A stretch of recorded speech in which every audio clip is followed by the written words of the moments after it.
Grâce au Seigneur. Les événements qui se passent dans le monde aujourd'hui se sont toujours produits d'ailleurs, mais aujourd'hui très spécifiquement, ce ne sont pas des événements politiques, croyez-moi. D'apparence, c'est politique, c'est le sommet de l'iceberg, mais la réalité n'est pas du tout un événement politique, ce qui se passe en Israël aujourd'hui. Qu'on l'on croit, qu'on ne le croit pas, qu'on le sache, qu'on ne le sache pas, les hommes politiques ne comprennent rien à cette histoire. L'événement qui se passe aujourd'hui entre Gaza et Israël, et puis tout ce qui s'est passé de toute époque, et la Shoah, et tout ce que vous pouvez imaginer, tout ça, ça paraît être très politique. La réalité est tout à fait différente. La vérité, c'est que le problème d'Israël, c'est un problème de Messie. Amen. C'est le problème du Messie. Le problème, c'est que le diable, celui qu'on appelle le diable, le serpent ancien, Lucifer, lui ne peut pas accepter que le Messie revienne. Pour lui, c'est impossible. Il veut la place. Et il fera tout pour empêcher qu'Israël existe et que les Juifs existent. C'est pourquoi, dans la charte du Hamas, il faut savoir que le mot Hamas en hébreu signifie violence. C'est la violence. Et dans cette charte, ils ont décidé la destruction du peuple d'Israël, mais pas la destruction d'Israël en Israël, la destruction de tous les Juifs du monde. Ouais, c'est ça. Leur but, c'est la destruction de tous les Juifs, parce qu'ils savent que s'il restait un seul couple de Juifs dans leur tête, ils se disent qu'ils sont encore capables d'enfanter le Messie. Alors, ils ont dit, on va les détruire tous jusqu'à ce qu'il n'en ait plus un. Alors, vous savez, aujourd'hui, on parlait tout à l'heure avec notre frère Nasser, mais je lui disais, mais tu sais, aujourd'hui, il y a de plus en plus de musulmans qui acceptent le Seigneur, parce qu'ils se rendent compte qu'il y a quelque chose en Jésus qu'on ne trouve pas dans l'islam. Nous n'avons rien contre les personnes de l'islam, mais nous voulons qu'elles comprennent qui est le Seigneur. Et c'est un peuple qui a besoin du Seigneur. C'est un peuple qui a besoin de Dieu.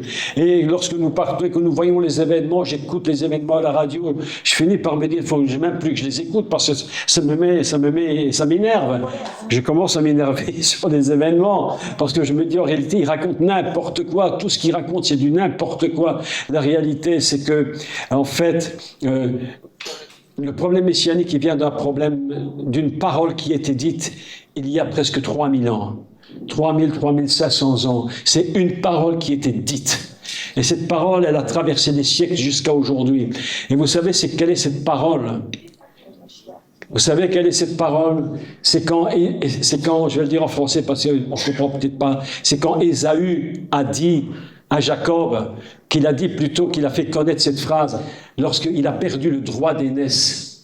Lorsqu'il a perdu le droit d'aînesse, il a dit « Je vais tuer mon frère ». Et cette parole « Je vais tuer mon frère » jusqu'à aujourd'hui, elle résonne.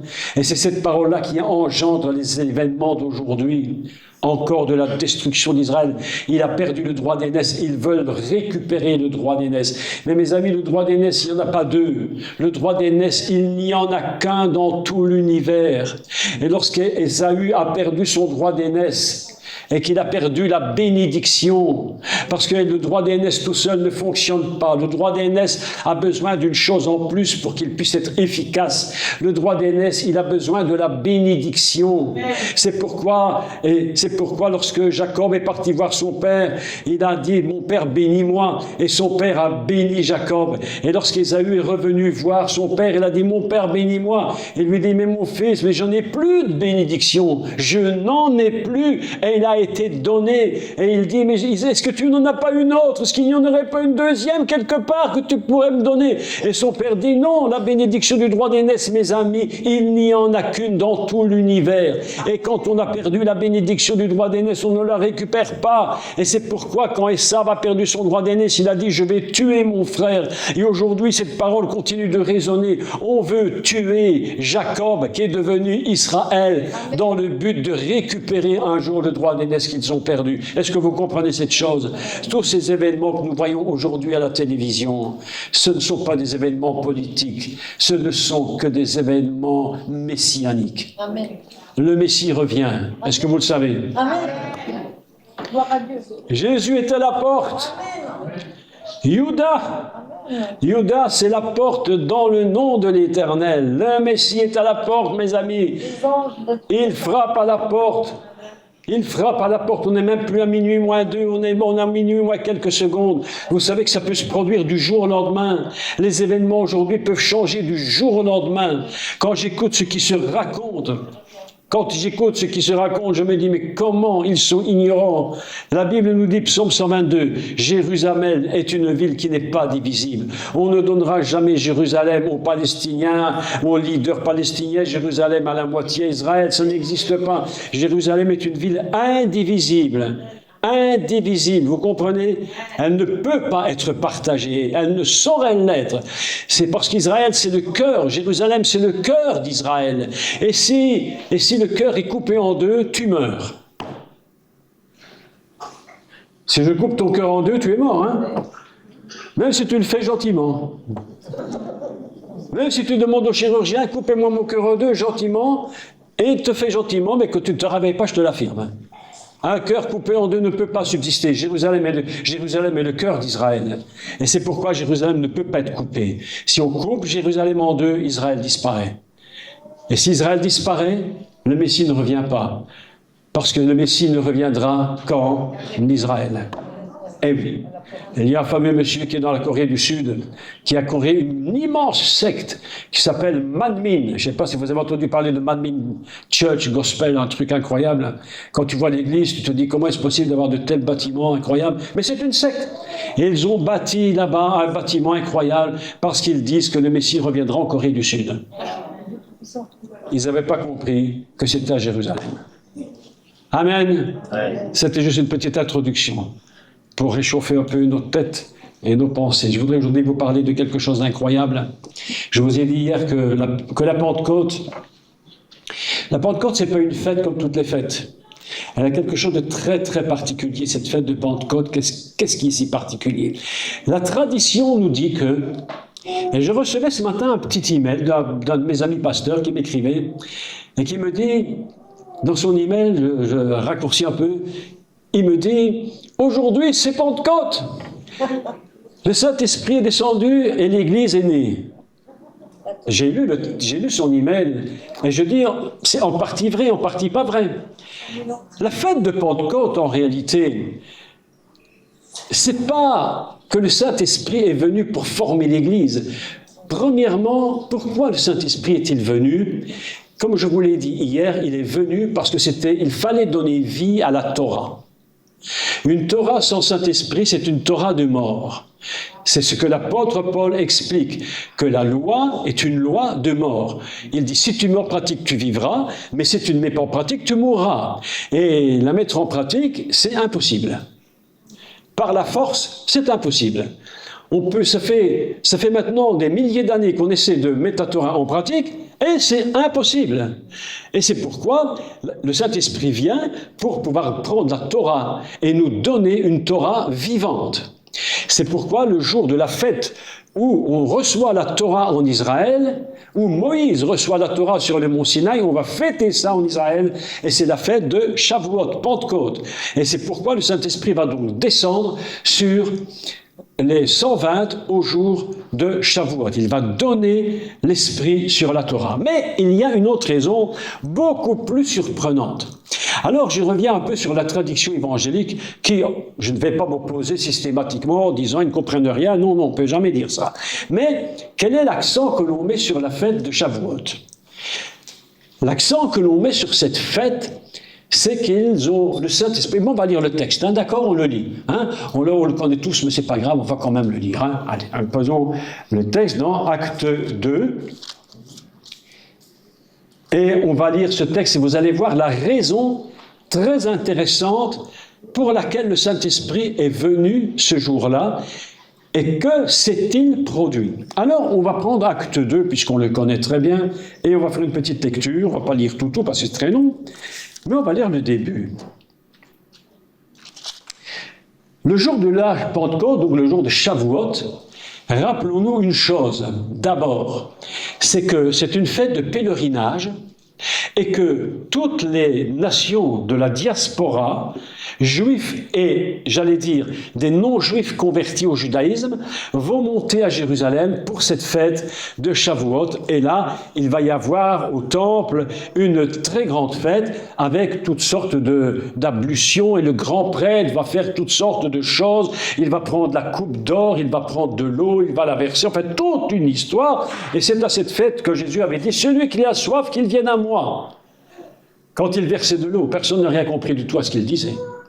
Mais voilà que tout le monde, la diaspora qui est venue à Jérusalem, se trouve toute rassemblée au temple. Et là, au temple de Jérusalem, il y a la grande fête qui se fait. Et dans tout Jérusalem, c'est la fête. Et ils sont tous là. Mais il y en manque une partie. Tout le monde n'a pas été à la fête. Il y a une partie qui n'y a pas été. Qui n'a pas été? Les 120.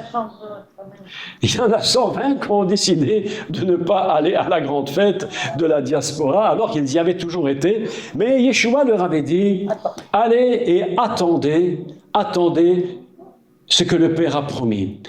Attendez-le. Et les 120 montent dans la chambre haute. Et pendant qu'ils montent dans la chambre haute, de l'autre côté se passe la fête. Une grande fête se produit. Et on lit le texte. D'accord? Donc, je mets le contexte. Hein? On met bien le contexte. D'accord? On comprend?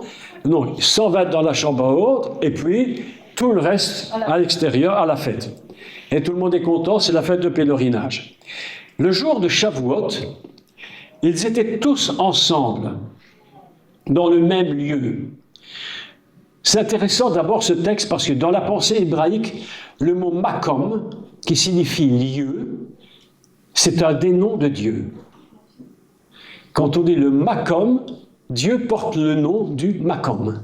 C'est-à-dire dans un même lieu, ils sont là dans un lieu qui porte le nom de Dieu. Ils attendent quelque chose de Dieu dans ce lieu. Ils étaient tous dans le même lieu.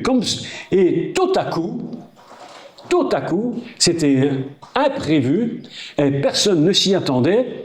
Il vint du ciel un bruit, comme celui d'un vent impétueux, une tempête terrible. Et ce bruit, il remplit toute la maison où ils étaient assis. Je ne sais pas si vous imaginez, si tout d'un coup ici un bruit se fait incroyable, et le bruit est tellement violent dans cette pièce, on se dit mais qu'est-ce qui est en train de se passer? Et nous serions tous surpris. Personnellement, j'aimerais bien que ça m'arrive. Hein, ce serait sympa quand même, hein? Hein, ce serait sympa. Hein? Voilà, t'imagines tout d'un coup, wow, ici le bruit que ça fait, tous les voisins ici, je dis, mais qu'est-ce qui se passe là-bas au centre culturel, il se passe quelque chose là. Il remplit toute la maison où ils étaient assis. Et des langues semblables à des langues de feu leur apparurent séparées les unes des autres et se posèrent sur chacun d'eux. Ce qui se produit ici a été prophétisé par le prophète Ézéchiel au chapitre 1. Ézéchiel, chapitre 1, prophétise ce qui se passe ici. Et ils furent tous remplis du Saint-Esprit, et ils se mirent à parler en d'autres langues, selon que l'Esprit leur donnait de s'exprimer. Alors, petite parenthèse, ça c'est la grande doctrine de la dénomination pentecôtiste. On est d'accord? Je ne les accuse pas. Je ne dis pas que non. Je dis simplement, c'est la grande doctrine de cette église, des ADD, l'église de Pentecôte, c'est le baptême de l'Esprit. Donc, il faut parler en langue pour être baptisé du Saint-Esprit. Mais je vais vous montrer que dans ce contexte-ci, il ne s'agit absolument pas de ça. Il s'agit bien de encore autre chose en plus. Mais on continue. Ils furent tous remplis du Saint-Esprit, se mirent à parler en d'autres langues, selon que l'Esprit leur donnait de s'exprimer. Or, il y avait en séjour à Jérusalem des Juifs, hommes pieux, écoutez les mots, hein, parce que ces mots, on va les peser, des hommes de toutes les nations qui sont sous le ciel. On retient cette phrase, hein, parce que là, on va faire un décodage hébraïque. Vous allez voir quelque chose de surprenant. De toutes les nations qui sont sous le ciel. D'accord? Au bruit qui eut lieu. Où est-ce que je suis là? Ah non, je passe vite, je me suis trompé. Et qui leur donne verset 5. Or, il y avait en séjour à Jérusalem des Juifs, hommes pieux de toutes les nations qui sont sur le ciel, au bruit qui eut lieu, c'est bien ça. La multitude accourut, écoutez bien, et elle fut confondue parce que chacun les entendait parler dans sa propre langue. Imaginez une seconde ce qui s'est produit à Jérusalem. Ce n'était pas qu'un bruit qui était à l'intérieur de leur maison, mais c'est un bruit qui s'est répandu dans tout Jérusalem. C'était quelque chose d'inimaginable. tout le monde se disait, mais qu'est-ce qui est en train de se passer? Le bruit était tellement violent dans tout Jérusalem. On a parfois l'impression que ce n'était que dans la chambre haute, mais pas du tout. Au bruit qui eut lieu, la multitude. Alors imaginez le décor. Tous ceux qui sont à la fête, tout à coup quittent la fête, et tout le monde court là où le bruit se fait. La multitude accourut, elle fut confondue, parce que chacun les entendait parler dans sa propre langue. Ils étaient tous dans l'étonnement et la surprise. Et ils se disaient les uns aux autres, « Voici ces gens qui parlent, ne sont-ils pas tous Galiléens? Comment les entendons-nous dans notre propre langue à chacun, dans notre langue maternelle ?» Alors, ils étaient Parthes, Mèdes, Élamites, ceux qui viennent de la Mésopotamie, la Judée, la Cappadoce, le Pont, l'Asie, la Phrygie, la Pamphylie, l'Égypte, le territoire de la Libye, la Libye, voisine de Cyrène, et ceux qui sont venus de Rome. Vous imaginez un peu, imaginez, ils venaient de Rome à Jérusalem, Là, c'est pas à côté, c'est pas la porte à côté. Et à l'époque, c'est pas de voiture. Imaginez le trajet qu'ils faisaient pour aller à Jérusalem à la fête de Shavuot. Juifs et prosélytes, Crétois et Arabes. Mon ami, les Arabes sont venus aussi à Jérusalem pour adorer. Il faut aller là, je disais mon frère l'autre jour, est-ce que vous savez que j'ai été un jour parler à la mosquée? Je vous raconte ça après si vous voulez. Je me retrouve à la mosquée, et l'imam qui était dans sa... Ouais, allez, je vous raconte tout de suite. Ma voix, je bois un verre de vous. Oh. On a vu un ami, enfin une connaissance qui était un monsieur musulman extraordinairement gentil. Son épouse magnifique, des enfants magnifiques. Mon épouse avait fait contact, je raconte un peu brièvement, avec son épouse, et puis le mari donnait un homme extrêmement intelligent, Mohamed, un homme extrêmement intelligent, un homme qui avait des licences et tout ce que tu peux imaginer, qu'on peut imaginer, travaillait à l'époque à l'ambassade de Maroc, enfin un homme hyper intelligent, en mathématiques, en sciences, en tout. Et alors, mon épouse dit qu'il faut donner quelques cours de mathématiques à mon fils, et son épouse lui dit, écoutez, mais mon mari donne des cours de mathématiques, il peut aider votre fils, donc notre fils, je raccourcis tout, et notre fils prend connaissance avec ce monsieur, et puis très gentil, il lui donne des cours de mathématiques, on veut payer, il ne veut pas qu'on paye, enfin, et puis évidemment, on a parlé du Seigneur. Comment voulez-vous qu'on ne parle pas du Seigneur? C'est des choses impossibles. Donc on parle du Seigneur, je vais chercher mon fils Samuel, et on commence à parler du Seigneur, et puis j'engage la conversation sur le Coran, sur la Bible, On se lie d'amitié, un jour on les invite chez nous à manger, ils viennent chez nous, on prie ensemble, et puis Mohamed me dit, je peux prier aussi? Je lui dis, vas-y, mon frère, prie. Et Mohamed en arabe, blablabla, il fait sa prière. Et puis il nous invite chez eux, et puis on mange chez eux, couscous magnifique, je ne te raconte pas ma soeur, je vois tes yeux là-haut, couscous magnifique. Couscous magnifique, un couscous, je n'ai jamais mangé un couscous comme ça. Je dis, si c'est ça, couscous, on mange tous les jours. Magnifique. Et alors, à la fin du repas, je dis, Mohamed, on va quand même pas rester comme ça, on va prier avant de se quitter. Alors, on a prié. Et j'entends la voix du Seigneur qui me dit, au moment de prier, Jacques, fais une très très longue prière. Moi, je dis, à table, c'est plutôt merci Jésus pour le bon repas et puis bénis cette nourriture. Mais là, j'entends la voix qui me dit, Jacques, fais une très longue prière. Alors, je commence à prier, blablabla, j'arrête pas, blablabla, j'arrête pas, blablabla. Et je priais. Et puis à un moment donné dans la prière, je fais comme ça. Pour voir ce qui se passait autour de la table. Et je voyais l'épouse qui était en larmes. Et Mohamed qui se tenait la tête, il frappait sa tête, il pleurait. Et il me dit, je n'ai jamais entendu de mes frères quelque chose comme ça. Jamais. Alors, je peux plus un peu. Et puis il me dit, Jacques, il y a l'inauguration de la mosquée, la nouvelle mosquée. Est-ce que tu veux venir? Je dis, on va y aller. Écoutez la suite des événements. Écoute ça, mon frère, incroyable. On va à la mosquée, on était 3 sœurs et moi. Les femmes, évidemment, comme dans les synagogues, montent à l'étage, et les hommes en bas, je rentre, je tire mes chaussures, il faut tirer ses chaussures. Je tire mes chaussures, je m'assieds dans la toute nouvelle mosquée, magnifique, magnifique. Et je m'assieds avec les hommes par terre, et puis il y avait l'imam qui était là, et puis il y avait un invité, c'était un théologien musulman, et il fait son discours. Et dans cette mosquée, je ne sais pas si c'est comme ça partout, enfin là c'est comme ça, et il y avait la chaise de l'imam qui se trouvait sur une hauteur devant tous les hommes, et l'imam tient son bâton, et il parle, et il enseigne. Donc l'imam parle, il enseigne. Et puis quand il a enseigné, il se termine. Après 15-20 minutes, il arrête, c'est pas très long, et il dit, est-ce que... Alors Mohamed m'avait dit, il faut que je parle, il m'avait dit, si tu vas à la mosquée, tu pourras dire quelque chose. Ah bon? Moi je dis, je vais dire quelque chose, mais avant de partir, j'avais pris le Coran. J'avais pris un Coran, et j'avais lu tous les versets bibliques qu'ils avaient piqués dans la Bible, et qu'ils avaient mis dedans. Alors j'ai pris les versets bibliques là. Le Dieu miséricordieux, le Dieu qui pardonne, le Dieu qui intervient, j'ai choisi. Et puis alors je suis là, et puis il dit, qui veut parler? Alors moi je dis, moi. Alors j'étais assis en tailleur, hein, sans chaussures, dans la mosquée, hein, vous me voyez, hein, imaginez l'image. Hein. Et puis je dis, moi, et je commence à parler, et puis l'imam me regarde, il me dit, mais ne restez pas là. Il sort de sa chaise, il me dit, venez à ma place ici. Et je me lève, et il me donne sa chaise, là où l'imam parle, et où personne n'est pas qu'un imam. Personne n'a le droit de s'asseoir là, ça ne se fait pas. Et je m'assieds dans la chaise de l'imam, et je me tiens là devant tous les hommes, et je commence à leur parler du Seigneur et de l'amour de Dieu. Et oui. Et tout à coup, je sens quelque chose, et je leur parle, tout d'un coup, le Saint-Esprit est tombé dans la mosquée. Oui, le Saint-Esprit est tombé dans la mosquée.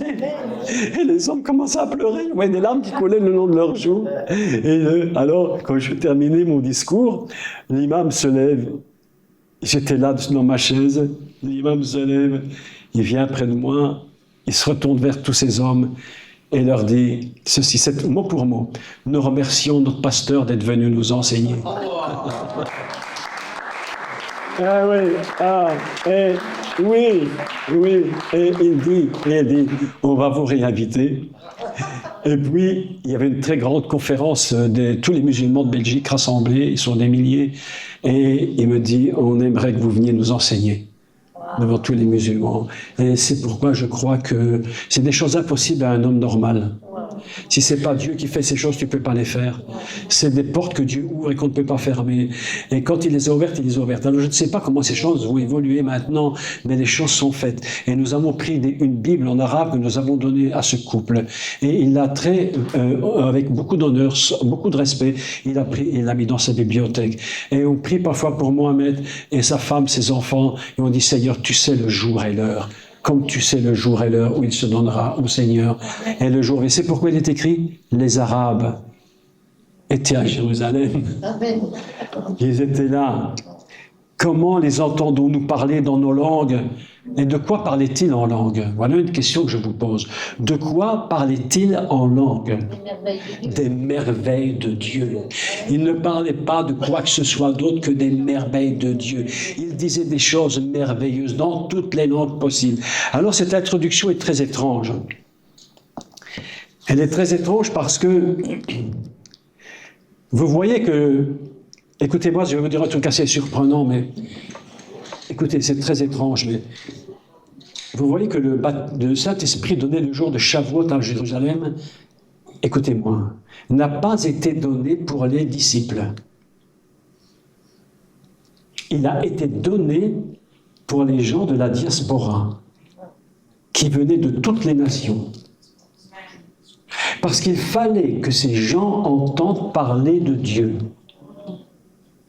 Aujourd'hui, on a mis l'accent sur le baptême de l'Esprit, et je ne dis pas que c'est faux, parce qu'il y a je ne dis pas que c'est faux systématiquement. Mais le jour de Shavuot, à Jérusalem, le Saint-Esprit n'a pas été donné pour les chrétiens et les disciples, il n'y a pas de chrétiens, mais pour les 120, il a été donné aux 120 pour tous ceux qui étaient venus, et qui devaient entendre la parole de Dieu et des merveilles de Dieu. Mais pour quelle raison? Pour quelle raison?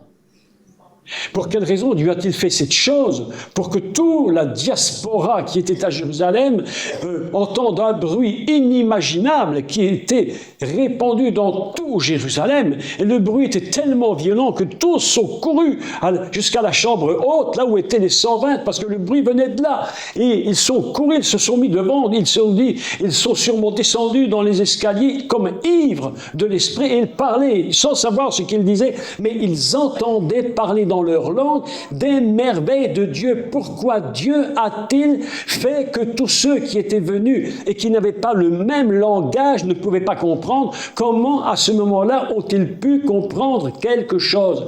Parce que Dieu avait à un moment donné réuni le langage. Mais pourquoi Dieu a-t-il réuni le langage le jour de Shavuot?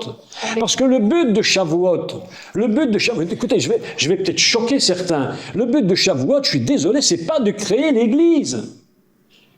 C'est pas à Shavuot que l'Église a été créée. Le but de Shavuot, c'est pas ça. C'était de rassembler tous ces gens qui parlaient des langues différentes et où personne ne se comprenait, afin qu'ils entendent un langage commun, qui parlait des merveilles de Dieu. Est-ce que vous me comprenez? Maintenant, nous allons revenir, nous allons faire un saut dans le passé. On va retourner, et après je ne t'oublie pas. C'est toi qui m'as demandé de parler de... Je n'oublie pas. Tu es à l'œil, si j'oublie, tu me fais signe.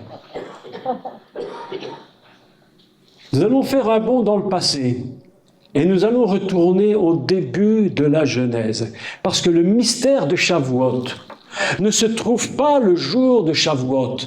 Il va commencer des milliers d'années avant. Et nous allons lire un texte ensemble maintenant. Alors, si vous avez votre Bible, vous la prenez. Quelque chose d'absolument extraordinaire. Écoutez-moi bien parce que c'est vraiment incroyable. Et vous allez voir que Shavuot, ce qu'on appelle la première Pentecôte, qui n'est pas du tout la première Pentecôte, ça c'est du n'importe quoi. C'était une Pentecôte depuis que la loi a été donnée à Jérusalem, à Moïse. La Pentecôte a eu lieu tous les ans. Tu es d'accord?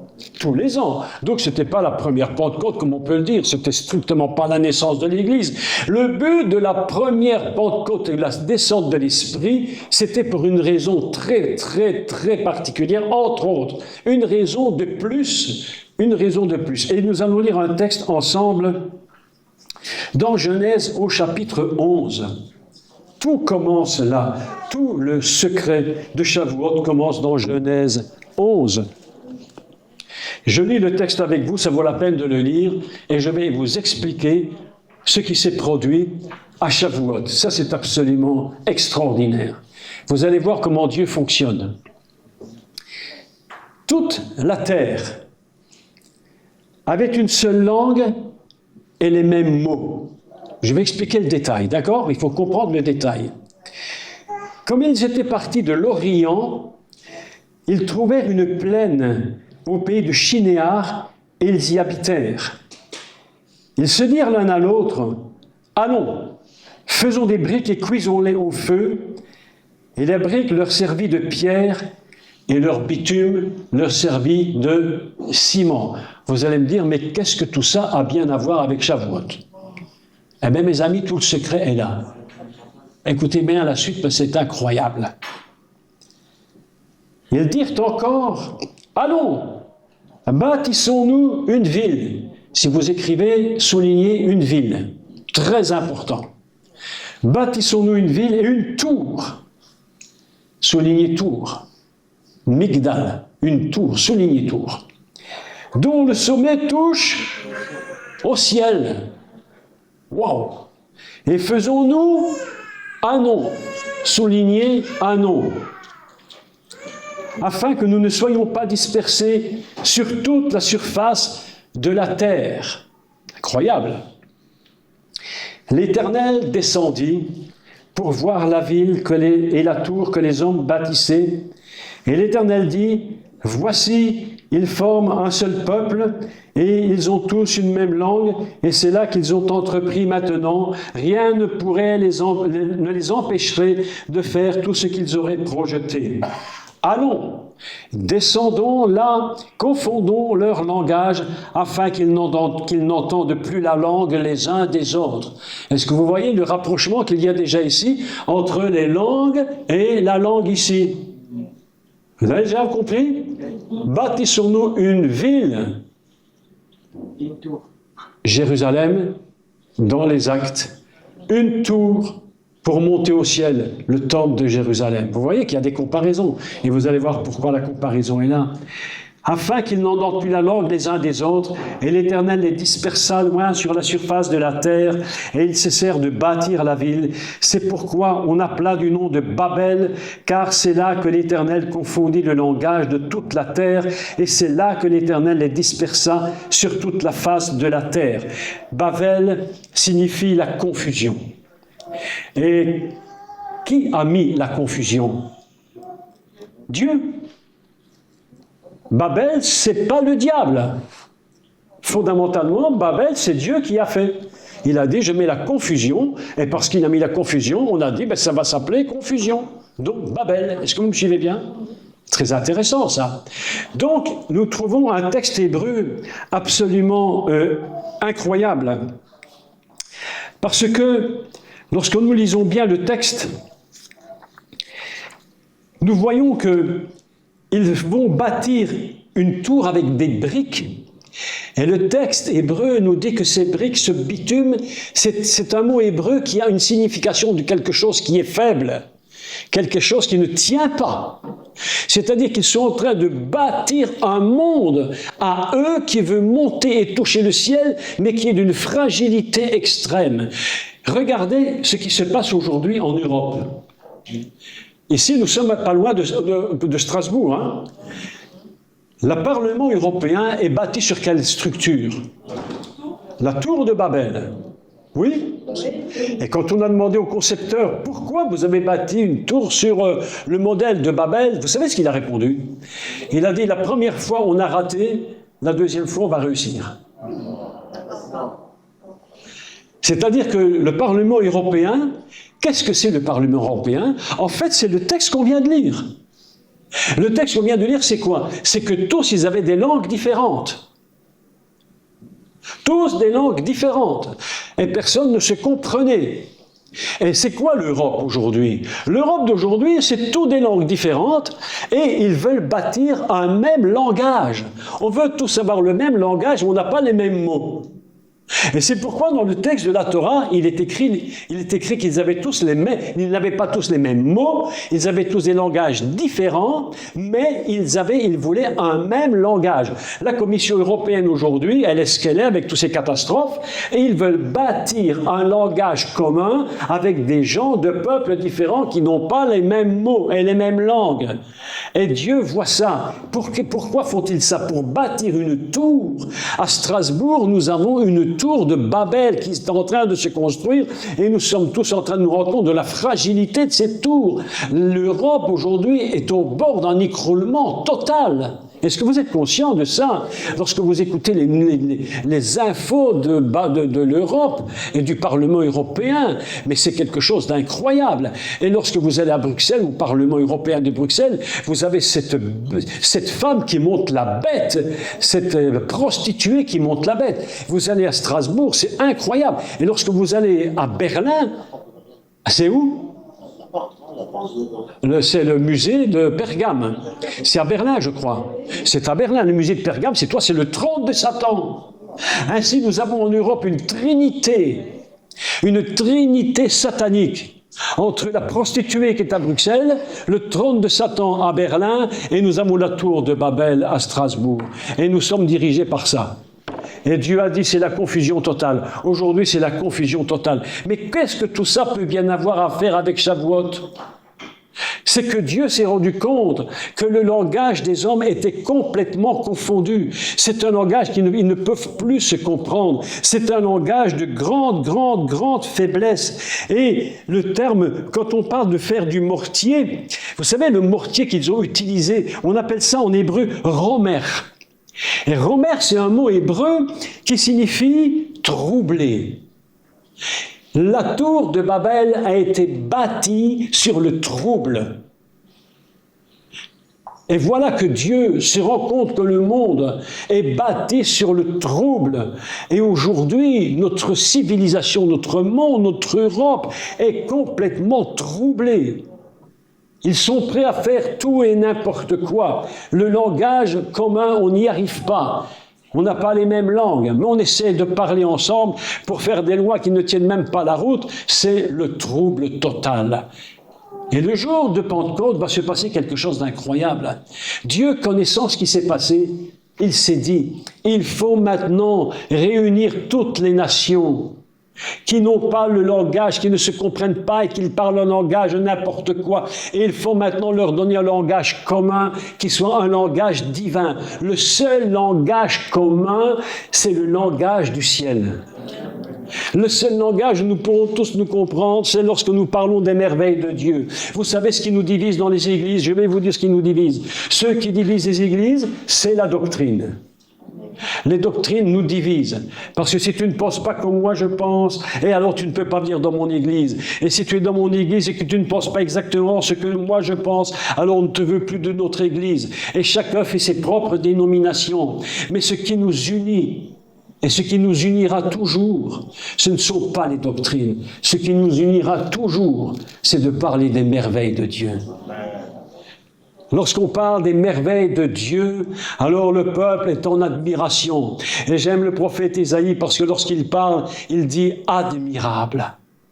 Lorsqu'il parle de Dieu, il dit « admirable ». Conseiller, Dieu puissant, prince de la paix, nous parlons des merveilles de Dieu, nous parlons de cet amour de Dieu qui sauve les âmes. C'est ça qui nous unit. C'est la seule chose qui peut véritablement unir. Et Dieu dit, le jour de Pentecôte, je vais les rassembler tous dans un endroit.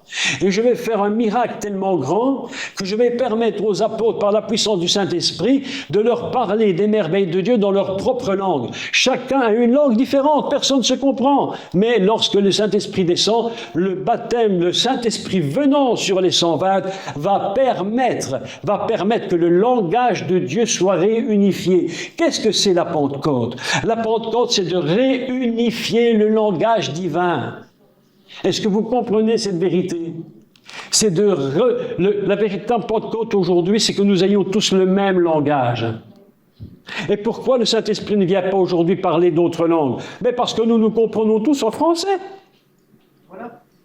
Mais si demain il y avait des Chinois, je ne sais pas, de toutes les langues ici ensemble, probablement qu'il faudrait que le Seigneur, pour nous parler des merveilles, fasse la même miracle. Mais nous parlons tous français. Alors quand le Saint-Esprit vient, nous comprenons tous parce que nous avons le même langage. Et ce qui nous unit aujourd'hui, c'est quoi? C'est lorsque nous parlons des merveilles de Dieu.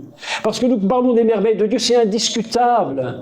Les doctrines sont discutables. Les doctrines évoluent. Les doctrines peuvent régresser. Elles peuvent changer. Les volumes changent. Les doctrines changent. Mais les merveilles de Dieu ne changent jamais. Les merveilles de Dieu restent les merveilles de Dieu. Et lorsque nous nous trouvons tous réunis dans le même lieu, en train d'entendre parler des merveilles de Dieu, alors c'est ça la véritable Pentecôte. C'est ça la véritable union. Le premier miracle de la Pentecôte, c'est de réunir les langages qui avaient été divisés lors de la tour de Babel, où plus personne ne se comprenait. Et il a dit, il faut rassembler tous ces gens. Il faut qu'ils viennent et que par le Saint-Esprit, ils entendent parler des merveilles de Dieu. Et lorsque le Saint-Esprit va venir, alors le Saint-Esprit va utiliser l'apôtre Pierre et il va parler de la merveille la plus incroyable qui ait jamais été et que seul le Saint-Esprit peut produire. Il va parler du sacrifice du Messie. La plus grande merveille, c'est lorsque Pierre fait son discours. Et j'aime beaucoup le discours de Pierre parce que lorsque j'étais jeune, je ne lisais jamais le discours de Pierre. Parce que je me disais, mais en fait, il raconte une histoire. Il ne dit rien de spécial, Pierre, il ne dit rien de spécial. Il raconte une histoire. Mais à un moment donné, le Saint-Esprit va saisir la foule qui est présente. Et le Saint-Esprit va leur parler. Et en entendant les merveilles de Dieu, ça va ouvrir leur cœur. Vous savez, ce qui ouvre le cœur, c'est lorsqu'on parle des merveilles de Dieu. Ce n'est pas des disputes qui ouvrent le cœur. Les disputes, ça brise l'Église. Les disputes, ça nous éloigne les uns des autres. Les disputes, ça fait des dénominations. Les disputes, ce sont des dénominations qui disent « Si tu n'es pas comme moi, alors je ne prie pas avec toi. » Un jour, nous étions en Afrique, mon épouse et moi, et on nous a présenté un pasteur pour aller dans une église. Je ne sais pas si tu te souviens, c'est au Togo. Et le pasteur, quand il a demandé de quelle église vous êtes, il n'a pas demandé si j'aimais Jésus. Ça ne l'intéressait pas du tout. Il n'a pas demandé non, il a demandé quelle était ma dénomination. Alors, comme on n'avait pas la même que la sienne, qu'on n'en avait même pas du tout, et qu'il n'avait pas la même du tout que la sienne, il a refusé qu'on rentre dans l'église et qu'on puisse prêcher. Alors nous sommes rentrés, je me suis tu. Alors son message, c'était vraiment un n'importe quoi. C'était du n'importe quoi. Et je me suis dit, voilà le problème. Lorsque les langages sont confondus, lorsqu'on n'est plus capable de s'unir à cause des doctrines et du langage, le jour de Shavuot, Dieu va réunir les langages divisés. Il va réunir ces langages et il va permettre que ces langages s'unissent. Et la seule façon d'unir, c'est d'écouter les merveilles de Dieu. C'est ça. Lorsque tu parles de Jésus, là, alors, on arrive à un niveau extraordinaire. Je ne sais pas ce qu'ils étaient, je ne sais pas ce qu'ils ont dit. Parce qu'en plus, ils ne nous disent pas ce qu'ils ont dit. Simplement, ils nous parlent des merveilles. Et ils les ont parlé en arabe. Ils ont parlé dans toutes les langues. Vous imaginez ça? Extraordinaire. Et lorsqu'ils les ont entendus, ils se sont dit, mais qu'est-ce qui se passe? Mais est-ce que ces gens ne sont pas tous des Galiléens? Et comment je les entends parler dans cette langue? Et tout à coup, le Saint-Esprit est en train de réunir ce qui était séparé. C'est pourquoi le texte nous dit « toutes les nations qui étaient sous le ciel ». Et c'est le même texte qui est écrit dans la Genèse. Toutes les nations de l'époque connues étaient à un moment donné dans la confusion du langage. Et plus personne ne pouvait se comprendre. Le but de Dieu, à la Pentecôte, fondamentalement, c'est de réunir le langage du croyant. Amen.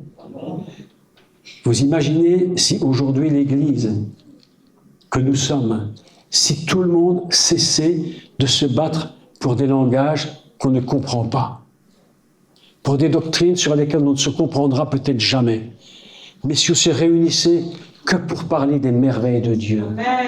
Vous imaginez? Tu te rends compte ce qui se produirait? Le Saint-Esprit, comment il agirait? Vous savez pourquoi? Je crois une chose, tu sais quoi? Je pense qu'il y a une chose qui est vraie, c'est que très peu de gens se donnent au Seigneur aujourd'hui. Parce que l'Église est divisée. L'Église n'a plus d'unité. On se dispute pour des choses inutiles. Et chacun a sa propre conception. Et chacun a sa propre idée. Mais si nous étions tous réunis ensemble pour louer, adorer le Seigneur dans ses merveilles, mes amis, le Saint-Esprit descendrait. Amen. Le Saint-Esprit, il descend dans l'unité et dans le langage commun. Il faut que nous ayons tous un même langage. Et c'est pourquoi je suis très réjoui lorsque j'entends les différents orateurs qui sont ici. C'est que nous pouvons tous avoir un langage commun. Et nous pouvons tous nous comprendre sans discuter sur des doctrines. On peut avoir des opinions différentes. Mais est-ce que les opinions différentes sont des raisons de division? Ça n'a absolument aucun sens. Shavuot, avant d'être le baptême de l'Esprit, avant, c'est d'abord réunir le langage commun. Et que tous ceux qui sont venus de Rome, de partout du monde, aient la même idée et le même but, les mêmes écoutes fixées sur Dieu. Et lorsqu'ils sont rassemblés là, tous en entendant les mêmes choses, l'apôtre Pierre prend la parole et le Saint-Esprit le saisit. Et il commence à parler. Il commence à leur parler. Et il commence à leur dire, mais ce Jésus que vous avez crucifié, c'était celui qui avait été annoncé. Et puis il va leur dire une chose formidable. Alors, avant de leur dire une chose formidable, le Saint-Esprit est tellement puissant que les gens demandent au discours de Pierre, mais que devons-nous faire pour être sauvés? Aujourd'hui, mes amis, c'est terrible. Les gens ne nous demandent pas qu'est-ce qu'il faut faire pour être sauvés. C'est nous qui essayons de leur faire comprendre comment il faut être sauvé. Et si tu dis, comme nous disait hier notre sœur, il faut les sauver, mais les gens te demandent sauver de quoi? Tu dis dans la rue, mon frère, monsieur, madame, il faut que vous soyez sauvés. La dame, elle ne comprend pas un mot de ce que tu dis. Mais là, ils étaient là. Et lorsque le Saint-Esprit parle, et que le discours est tellement puissant, Les gens demandent et posent la question, mais que devons-nous faire pour être sauvés?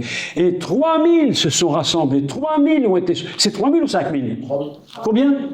3000, hein? 3000 en une fois. Pourquoi? Parce que le langage commun les a unis. Shavuot, avant d'être une histoire de pentecôtiste, c'est une histoire de salut des âmes.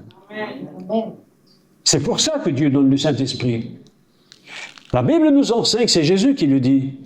Il dit, le Saint-Esprit viendra, et qu'est-ce qu'il fera, le Saint-Esprit?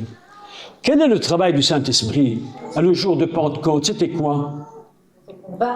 Convaincre le monde de péché. Jésus a dit, il vous convaincra de péché, de justice et de jugement. C'est ça la vérité. Le Saint-Esprit, son but, c'est pas de venir te faire, c'est pas de te chatouiller pour te rendre joyeux. Le Saint-Esprit n'est pas venu spécifiquement pour te faire danser, même si tu danses. Le Saint-Esprit n'est pas venu, même le parler en langue, c'est pas le but. Même le parler en langue n'est pas le but. Le but, c'est de gagner les âmes.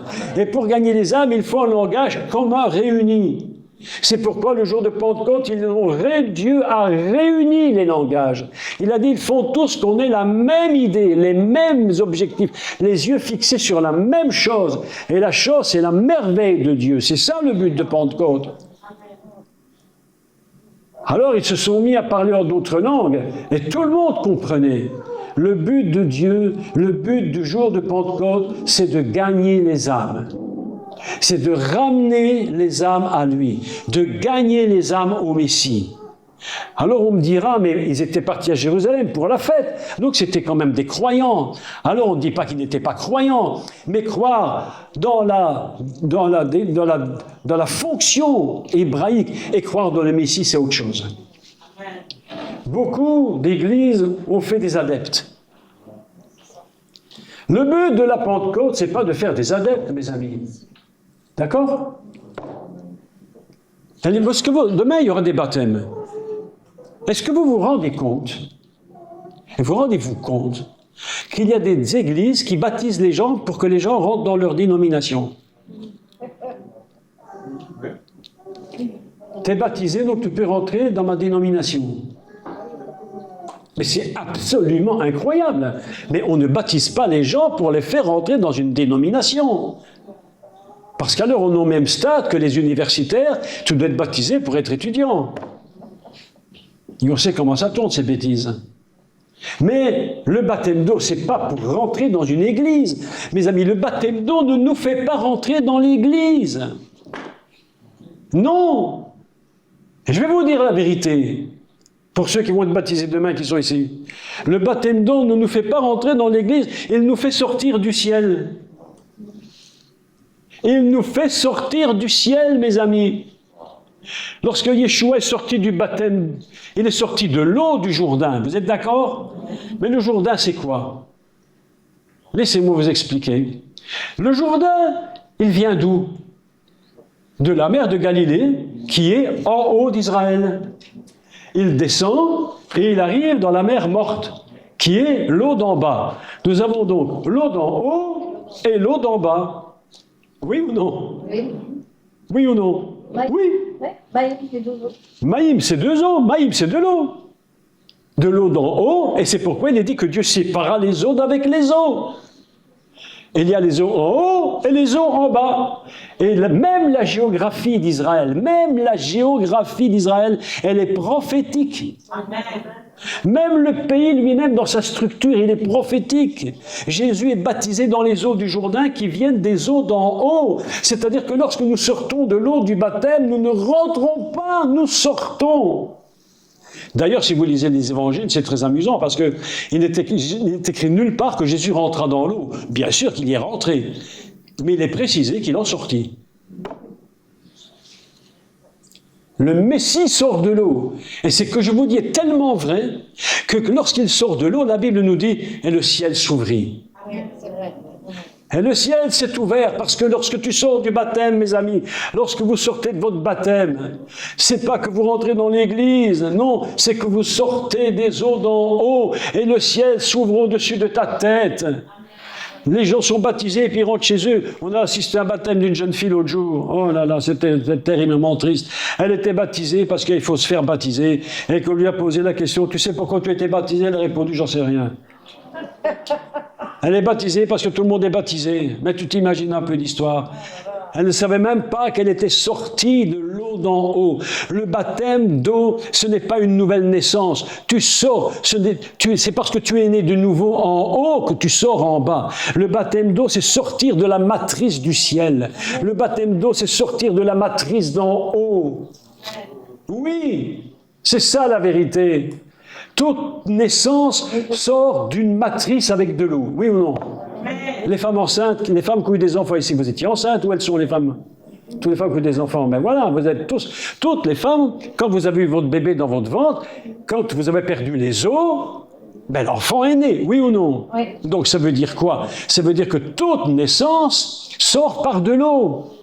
C'est-à-dire que lorsque l'enfant est conçu et qu'il est prêt à naître, il sort par l'eau. Oui ou non? Mais oui, c'est ça le baptême d'eau. C'est sortir de la matrice d'en haut. C'est pas faire trempette plouf plouf.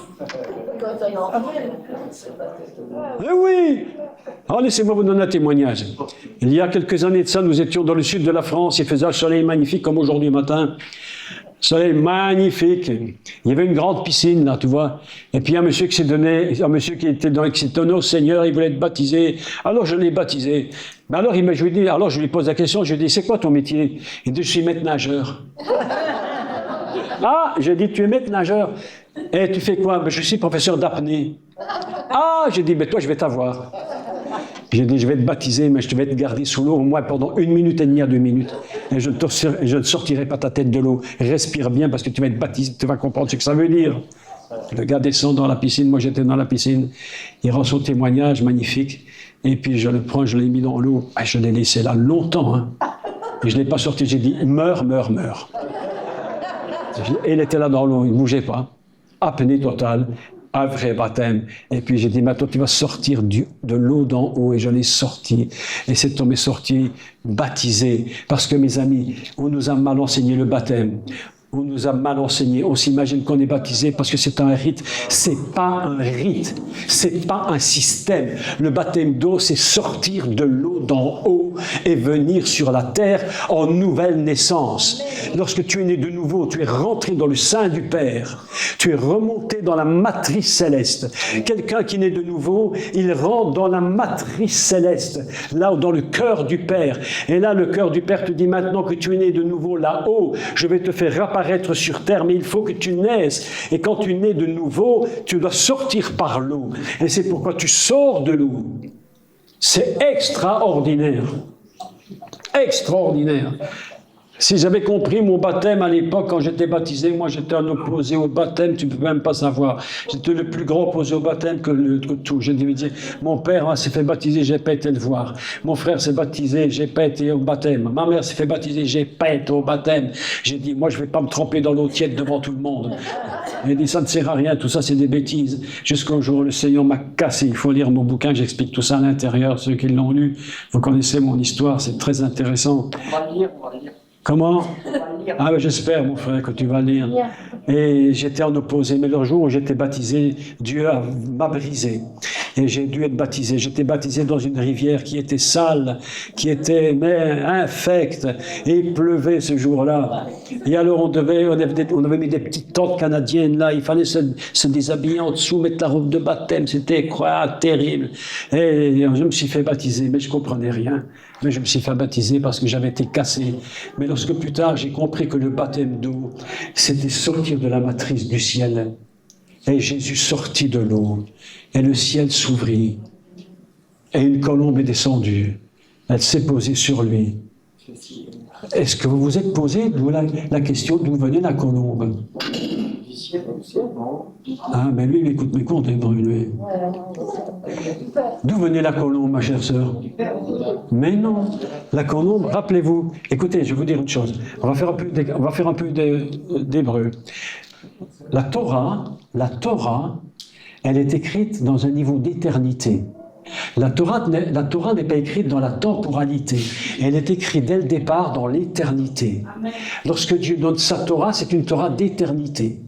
Pas une Torah de temporalité. Si on comprend ce que je dis maintenant, on va comprendre beaucoup de choses, nos décodages. Mais si on croit que la Torah, ce n'est que de la temporalité, nous avons des problèmes. Donc, rappelez-vous à quel moment la colombe est-elle apparue la première fois dans la Bible? Noé. Dans l'âge de Noé. Il lâcha la colombe et elle n'est pas revenue. Elle dit, elle s'est posée. Oui, la première fois. Mais la deuxième fois, elle n'est pas revenue. Elle s'est posée où? Sur le Seigneur Jésus. Elle s'est posée sur le Seigneur. Et elle a trouvé un lieu de repos. Elle a dit, voilà le lieu où je peux me poser. Si nous comprenons la Torah éternelle, dans l'éternité, j'ai pas dit la temporalité, je parle de l'éternité. Dieu ne voit pas ce que nous voyons. Dieu voit le monde dans l'éternité. Il ne voit pas ce que nous voyons. Nous voyons les milliers d'années qui passent, les siècles. Dieu voit une unité indivisible. Et la colombe s'en va. Oh, il faudrait que je vous parle de Noé un jour. Noé, c'est extraordinaire. Noé signifie le repos. Vous savez comment s'appelait son papa? Comment s'appelait le père de Noé? Lémer. Et Lémer, c'est quoi? C'est l'anagramme de Méler, le roi. Le père de Noé, c'était le roi.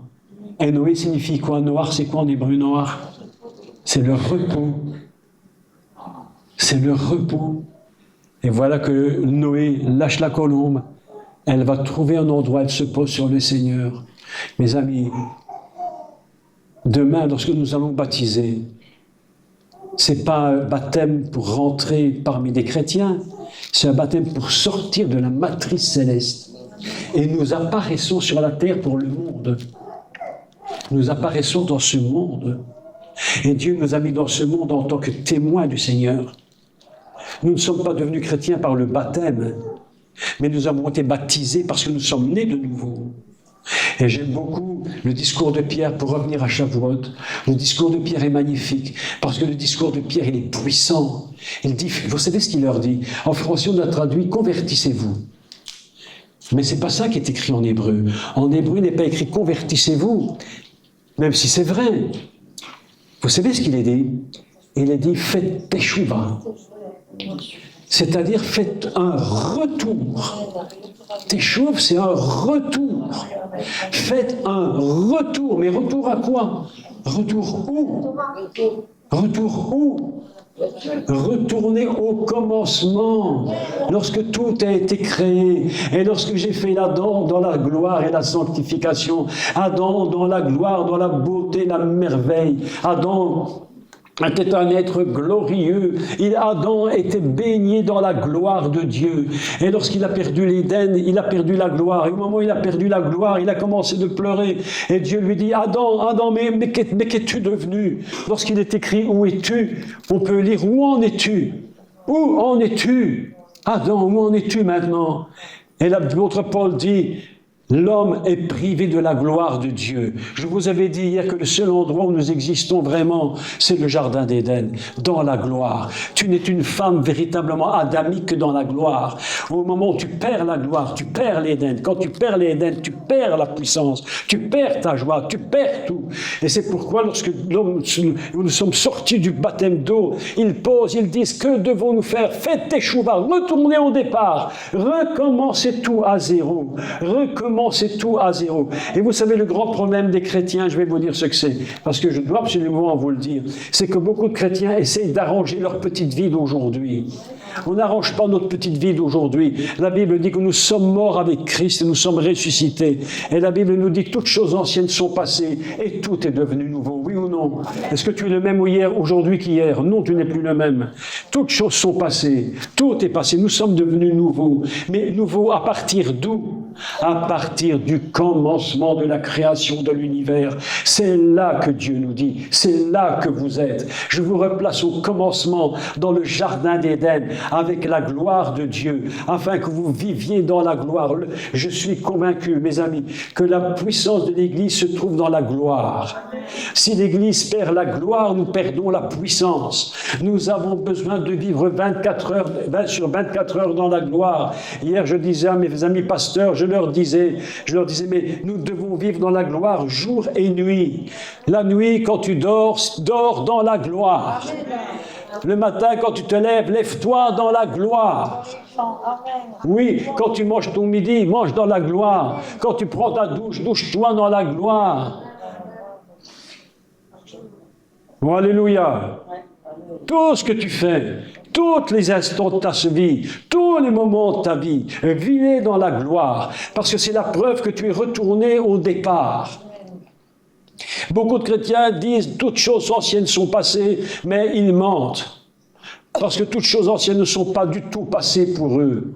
Ils continuent de trimballer les vieilles casseroles.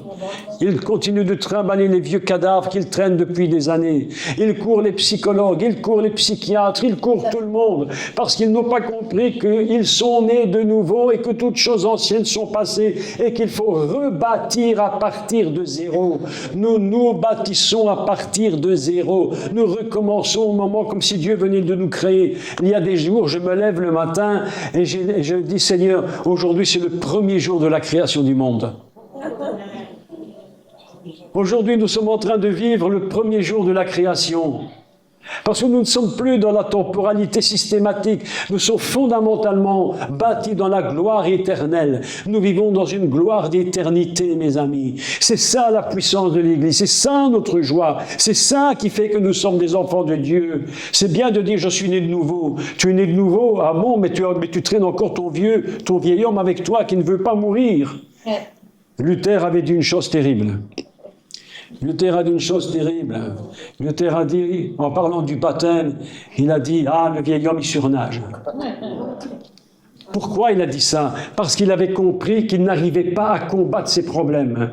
Mais mes amis, nous sommes des enfants de Dieu. Aujourd'hui, est-ce que nous allons nous décider de faire teshuva, de retourner au départ et dire, Seigneur, je recommence tout à zéro. Je repars dans un jardin de gloire, de bénédiction. Mais c'est ça votre vie. Si tu te lèves les matins, tous les jours, avec des boulets aux pieds, en train de traîner ton passé, tes souffrances d'hier et tes ennuis d'hier, mais tu ne vas jamais en sortir. Je vous assure, vous n'en sortirez jamais. Shavuot, c'est dire on est né de nouveau. Mais beaucoup de chrétiens parlent en langue, ils ne sont pas nés de nouveau. Je vous dis la vérité. Beaucoup de chrétiens parlent en langue, beaucoup de chrétiens font des soi-disant prophéties, et ils ne sont pas nés de nouveau. Ils continuent de vivre toujours dans leur passé, dans leurs vieilles histoires, et ils traînent avec eux des boulets. Ils disent qu'ils sont dans la liberté, et ils sont en Égypte. Prisonniers. Il y aurait beaucoup moins de délivrances compliquées si les chrétiens comprenaient qui est le Seigneur. Et s'ils comprenaient vraiment comment fonctionne Jésus, le Seigneur des Seigneurs, il y aurait beaucoup moins de complications. Parce que la parole de Dieu, le Seigneur a dit, je suis venu, j'envoie ma parole et je les guéris. Amen. C'est ça qu'il dit. J'envoie ma parole, je les guéris. Dieu nous réunit afin que nous ayons une vie nouvelle tous ensemble.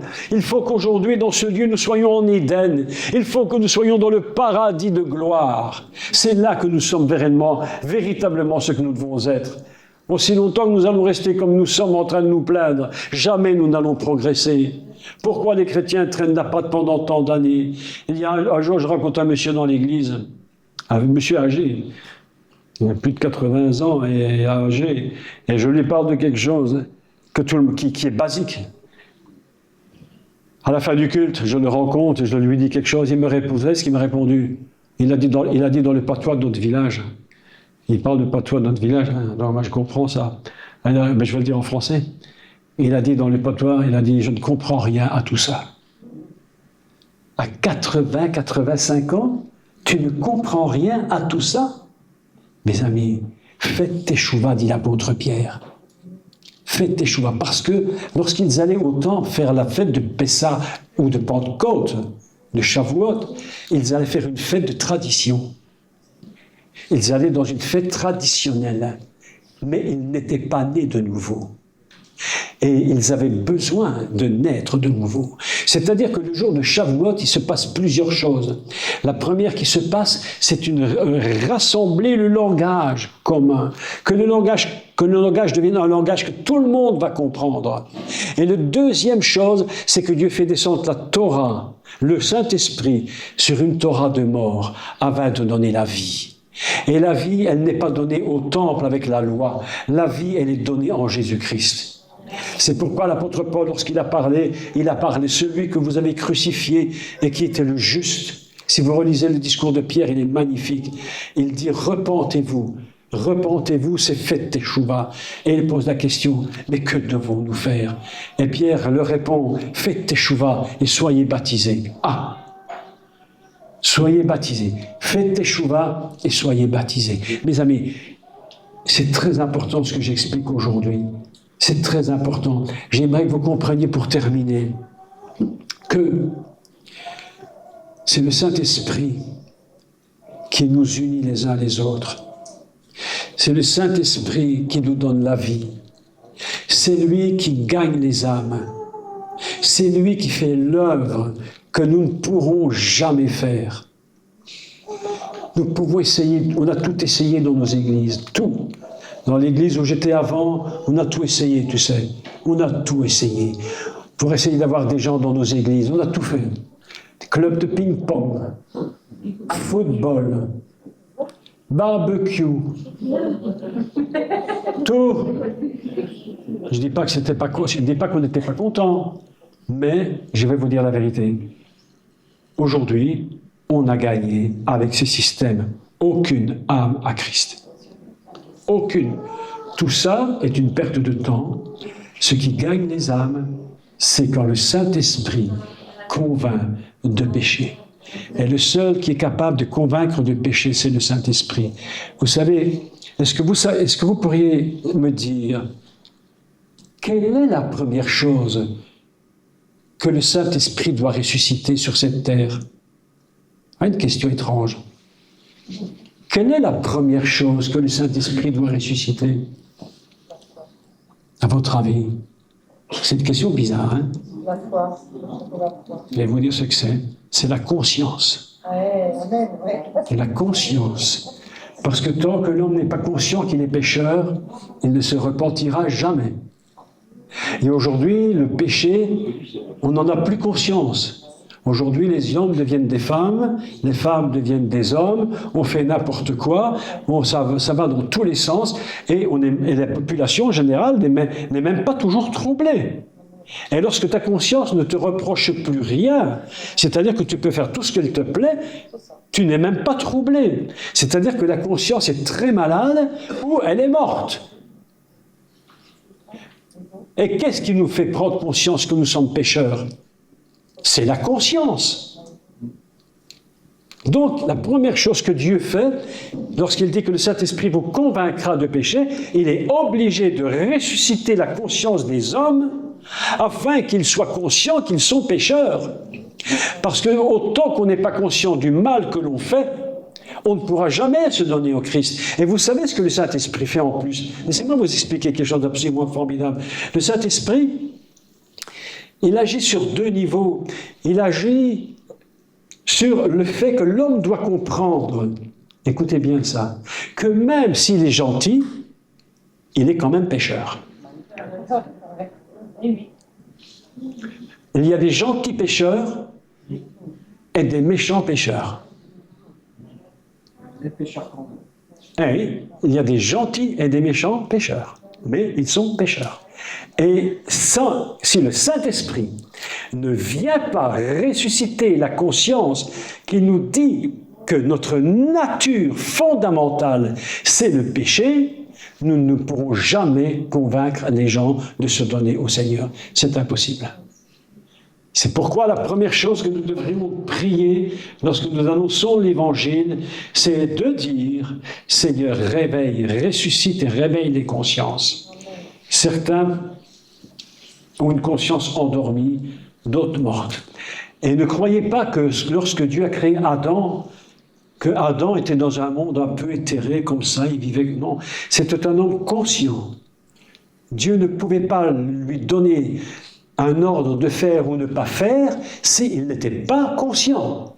Donc, la première chose que Dieu demande, c'est de toucher la conscience pour que nous puissions toucher les âmes.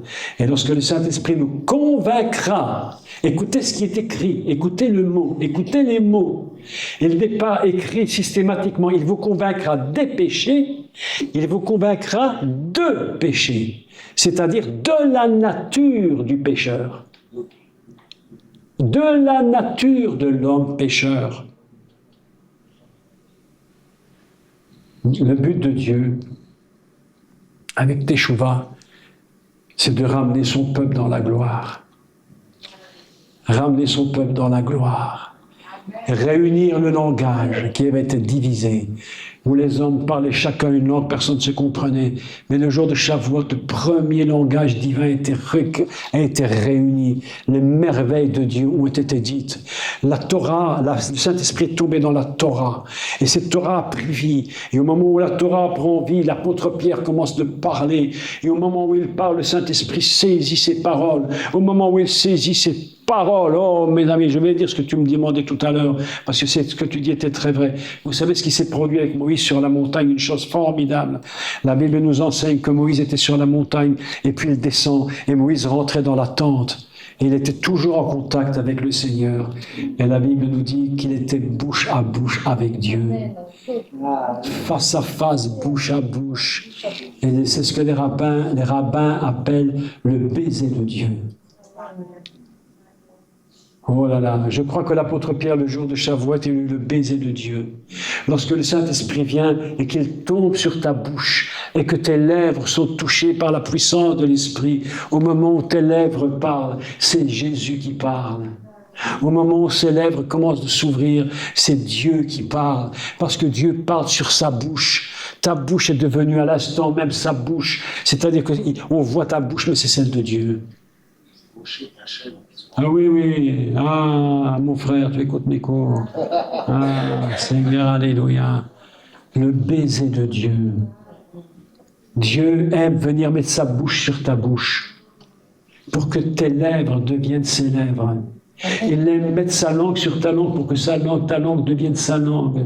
Il aime mettre sa main sur ta main pour que ta main devienne sa main. Il aime mettre sa main sur tes yeux pour que tes yeux deviennent ses yeux. Vous savez, mes amis, les yeux sont des portes ouvertes. Et si nous regardons du n'importe quoi et des choses terribles, mais nous allons nous infecter le corps. C'est impossible. C'est pourquoi lorsque Dieu vient en nous, sa gloire, oh là là là là, il faudrait vraiment que je vous parle de la gloire.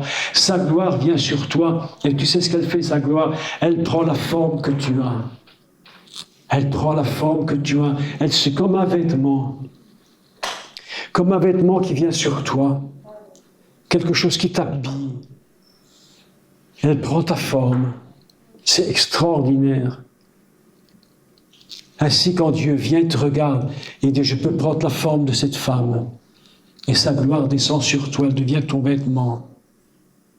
Et lorsque Jésus est sorti des 40 jours de désert, la Bible nous dit qu'il était revêtu de la gloire et de l'Esprit. Mes amis, la gloire va devenir notre vêtement, pas notre dénomination, pas nos doctrines, pas nos illusions, même pas nos projets, même pas nos visions. C'est pas ça. Nos visions peuvent être perturbées, est-ce que vous le savez? Nos visions peuvent être perturbées, nos projets peuvent être perturbés, mais la gloire n'est pas perturbée. Waouh! La gloire, lorsqu'elle vient, elle t'habille d'un manteau qui te va à merveille. La gloire de Dieu, c'est un tailleur qui coupe à la forme parfaite de ton corps. Il t'habille de gloire. C'est pourquoi, où que tu sois, tu dois toujours transporter la gloire avec toi. Il faut que quand j'aime beaucoup ça, il est dit de Jésus, lorsqu'une force sortait de lui, Les gens se jetaient sur lui parce qu'une force sortait de lui. La gloire, elle avait imprégné son corps, est tellement fort que même ses vêtements étaient imprégnés de gloire. Et la dame dit, si je peux toucher le bord de son vêtement, parce que la gloire avait imprégné même les vêtements. Et rappelez-vous de l'apôtre Paul, lorsqu'il avait oublié un habit et qu'on touchait son habit, eh bien les gens étaient guéris. Vous imaginez, ça veut dire que la gloire est tellement puissante qu'elle peut même envahir tes propres vêtements. C'est incroyable. On n'a pas compris qui est Dieu. On n'a pas compris vraiment qui est le Seigneur. On n'a pas vraiment compris quelle est la puissance de Dieu. On en parle, mais on ne comprend pas, on ne sait pas vraiment. Il faut supplier Dieu, fais-moi connaître ton nom. Et Dieu, Moïse a dit, fais-moi voir ta gloire. Fais-moi voir ta gloire, de telle sorte que je puisse conduire ce peuple. Ce dont tu as besoin, ce n'est pas des systèmes. Ça, tout le monde peut le faire. Beaucoup de gens peuvent mettre en place. Vous savez, écoutez, je vais dire une chose très claire. Il ne faut pas être chrétien pour bâtir des buildings. Il ne faut pas être chrétien pour être milliardaire. Il faut être intelligent financièrement. Mais oui, on est en train de nous faire des trucs dans l'Église, en nous racontant des histoires incroyables. Comme moi, il faut être milliardaire dans l'Église en faisant ci. Mais ce n'est pas le but de Dieu. Il ne faut pas être chrétien pour être milliardaire, il ne faut pas être chrétien pour être architecte, il ne faut pas être chrétien pour être mécanicien, il ne faut pas être chrétien pour être ingénieur. Mais pour faire l'œuvre de Dieu, tu as besoin de la gloire. Et cette gloire de Dieu est tellement puissante, quand bien même tu n'aurais fait qu'une année d'études primaires, si la gloire tombe sur toi, tu es plus puissant que tous les princes de la terre. Amen. La gloire de Dieu développe une puissance incroyable. Il faudrait que nous nous levions tous les matins et lui dire « Seigneur, je suis dans ta gloire, je me tiens dans ta gloire, je me lève dans ta gloire, je vis dans la gloire de Dieu. » Le but de Dieu, c'est de nous ramener dans cette gloire. L'apôtre Paul dit « Ils ont été privés de la gloire de Dieu. » Mais aujourd'hui, mes amis, nous ne sommes plus privés de sa gloire. Nous voulons y rentrer et nous voulons y demeurer. Et voilà le but de Shavuot. De ramener le peuple d'Israël dans sa gloire. De le ramener à l'essentiel. C'est-à-dire au Messie lui-même. Aujourd'hui, Israël a besoin du Messie. On n'a jamais tant parlé du Messie en Israël qu'aujourd'hui. Et si vous écoutez bien les informations, il y a beaucoup de gens qui se disent Messie. Est-ce que vous savez qu'en Israël, il y a un hôpital psychiatrique pour les gens qui se prennent pour le Messie? Oui. Oui, un hôpital psychiatrique pour les gens qui croient qu'ils sont le Messie. Et lorsqu'on nous étions en Israël, on a vu un monsieur dans la rue, tu te rappelles? Un monsieur dans la rue qui était habillé avec une grande trompe et il faisait les discours, il croyait qu'il était le Messie. C'est le syndrome messianique. Oui. Oui. Il y a un grand besoin du Messie. Les problèmes du monde aujourd'hui, ce n'est pas des problèmes politiques, je vous assure, c'est des problèmes messiens, problèmes messianiques. Le diable veut à tout prix détruire ce monde parce qu'il ne veut pas que le Messie vienne en roi, mais il est le roi des rois. Et on ne pourra jamais l'éviter. Il est le roi des rois, le Seigneur des seigneurs. Mes amis, j'aimerais tellement que chacun d'entre eux, vous savez quoi, ce serait magnifique si on pouvait tous se refaire baptiser. Avec la vision du ciel, en disant « Je sors de l'eau d'en haut, je sors de l'eau d'en haut. » Et demain, je vous dis que le ciel restera ouvert. Et un jour, je clôture. Un jour, j'étais dans une église et les gens priaient. Je comprends l'idée, mais l'idée est un peu fausse, mais je la comprends. Et les gens priaient « Seigneur, ouvre le ciel au-dessus de nous aujourd'hui. » Après, au début, je disais « Amen, Amen. » Aujourd'hui, je ne dis plus « Amen. » Parce que je dis « Depuis que le ciel s'est ouvert au-dessus de Jésus, la Bible dit qu'il ne s'est jamais refermé. Le ciel est toujours ouvert. Ça fait 2000 ans qu'il s'est ouvert. Et lorsque tu sors du baptême, le ciel reste ouvert au-dessus de ta tête. Et le Saint-Esprit est là. Et c'est lui qui fait l'œuvre. Et il nous tient toujours dans la sainteté et dans la gloire. Mais demain, je voudrais vous parler sur la matrice de la parole de la Torah. Comment la Torah produit la vie. Il y a des choses assez incroyables. Donc aujourd'hui, on va clôturer. Et je voudrais vraiment que chacun prenne conscience que Shavuot, c'est pas fait uniquement pour parler en langue, c'est fait pour ramener l'unité du langage dans l'Église. Et que chacun comprenne les merveilles de Dieu. Shavuot, c'est cesser les divisions, mais c'est se réunir tous ensemble. Shavuot, c'est le Saint-Esprit qui nous donne de faire vivre la parole de Dieu en nous. C'est ça le secret de Shavuot. Demain, on peut parler demain, profiter pour la matrice, expliquer comment Dieu crée cette matrice divine dans laquelle il nous place et de laquelle il nous sort. C'est très important d'expliquer ça. On va terminer, on va prier, d'accord? Et puis on va se voir demain matin. On va prier. Seigneur notre Dieu, notre Père, nous avons dit tant et tant de mots, tant et tant de mots. Et en finalité, c'est ton esprit qui parle et qui nous change, qui nous convainc, qui nous transforme. Père éternel, que tes enfants ce soir soient convaincus que ton but premier, c'est la gloire. Tu veux les mettre dans ta présence, dans ta gloire et dans ta présence. Seigneur, merci. Parce que ce soir, je sais que des paroles ont touché certains, qu'elles ont été impactées dans leur vie. Et je crois que ce soir, ta parole a libéré, elle a bâti. Seigneur, que ton Saint-Esprit nous accompagne chacun dans nos lieux où nous allons nous rendre et que nous restions toujours dans ta gloire et que nous ne la perdions jamais. Et que ton peuple se lève avec force et qu'il devienne puissant par la force de ton esprit. Que cette fête de Shavuot soit une fête de réunification, une fête de l'unité entre chacun d'entre nous et que ton esprit descende sur nous. Et nous prions dans le nom de Yeshua et nous croyons que toutes ces choses s'accomplissent en nous par ton esprit. Amen. Amen à tous, que Dieu vous bénisse et on se voit demain matin. Amen.